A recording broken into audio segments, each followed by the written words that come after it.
See, if these radical ideas are just open-mindedness, well then where are all the other ideas on the other side of things? How come the academics aren't wondering what a country with no government regulation would look like, or very limited government regulation? It always seems to be a radical, progressive, giant, I mean Mao kind of state. I want to see if we can put this together here. We're looking for a group of people, I think we have it, who think there's a threat to the earth. We have it. They're all global warming people. They believe rich countries are the problem. We have that. Collapse the system. They're doing it. And control. Let's see if we can put this together. First of all, global governance. And I'm just going to use just the ones that you've probably seen before. But again, we're laying the foundation of something that you will not believe. Global government. Here is Andy Stern. Watch.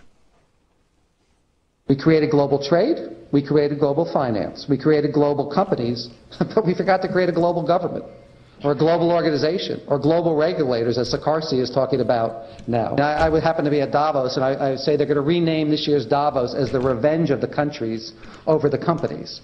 Because all of a sudden we realize we let global capitalism run amok, and we need global regulation, and today we began the process in London of actually putting in place those regulations. Okay, so we have a union guy talking, I mean, the unions used to fight against other countries in the labor. I mean, now they're fighting for global government, okay? Maurice Strong, this is the guy who we've introduced you to, who's UN Central. I mean, this guy, look him up. Spooky dude. Maurice Strong wrote this introduction to a book in 1991, Global Government. This interlocking is the new reality of the century, with profound implications for the shape of our institutions of governance, national and international. Beyond interdependence. Beyond, what is beyond interdependence? What is it? He also says by the year 2012, these changes must be fully integrated into our economic and political life. Why by 2012? And he said that in 1991. The global governance advocates seem to settle on achieving their ends through environmentalism. Environmentalism, remember, and we've got almost everybody we find is into global government. I mean, the Clinton Global Initiative, all of it is global now.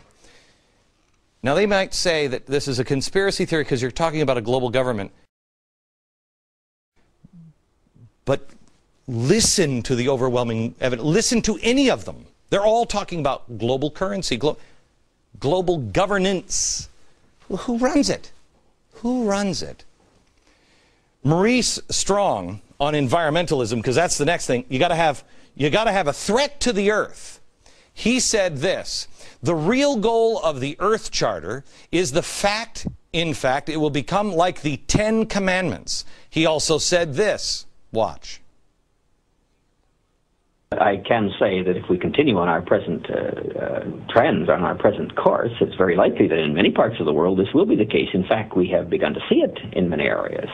Now, licenses to have babies, incidentally, is something that I got in trouble for some years ago for suggesting, even in Canada, that this might be necessary at some point, or at least some restriction on the right to have a child. I'm not proposing this. I was simply predicting this as one of the possible courses that society would have to seriously consider should we get ourselves into this kind of situation.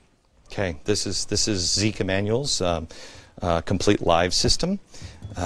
This is John Holdren. I mean, this is not a crazy. Now he says, I'm not exactly what Zeke Emanuel said.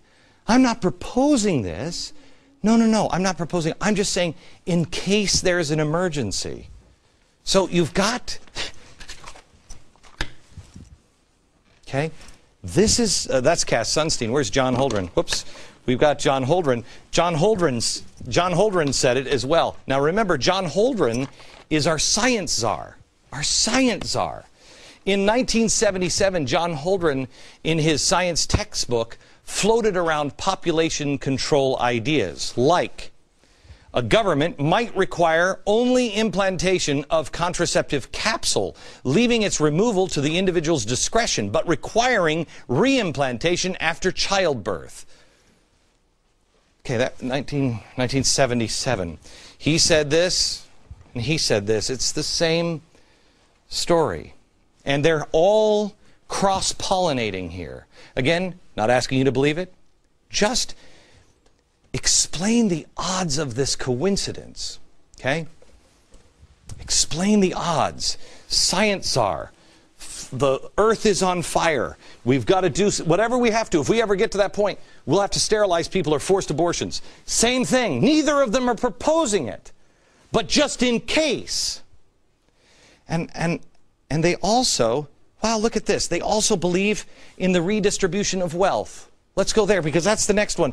There's a threat, small group of people that believe there's a threat to the earth, and the rich countries are the problem, okay? And they got to collapse the system. We already know what they're doing. They're spending money, billions of dollars, globally. Globally, you and I know the Greece thing's not going to work. The market knows the Greece thing's not going to work. Why would we spend $1 trillion?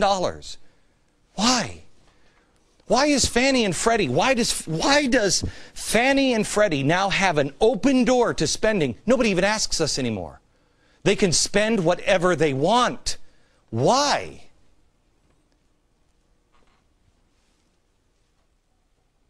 Let's go on redistribution of wealth. Here's Andy Stern. He's now on Obama's board of fiscal advisors. Listen to what he says about redistribution of wealth. Clearly, government has a major opportunity to distribute wealth through the EITC, through tax policies, through minimum wages, through living wages. The government has a role in distributing wealth or social benefits like Medicare, Medicaid, children's health insurance. There are opportunities in America to share better in the wealth, to rebalance the power, and unions and government are part of the solution. Workers of the world, unite, okay? Understand that we're not talking about taking my money and giving it to the poor here in America. We are talking about these are a group of people that believe in global government. He himself says, workers of the world unite. So it's not just taking the rich man's money and giving it to somebody poor here in America. We're all the richest 10% in the world. If you live here, we all are the richest 10%. How about Obama himself? What does he say about it? It's not that I want to punish your success. I just want to make sure that everybody who is behind you, that they've got a chance at success too. Everybody's so pinched that business is bad for everybody. And I think when you spread the wealth around, it's good for everybody. And one of the, I think, the tragedies of the civil rights movement was because the civil rights movement became so court-focused, I think that there was a tendency to lose track of the political and community organizing and activities on the ground that are able to put together the actual coalitions of power through which you bring about redistributive change. And in some ways, we still suffer from that. Explain that. If you think we're going to keep America as it is, explain just that quote.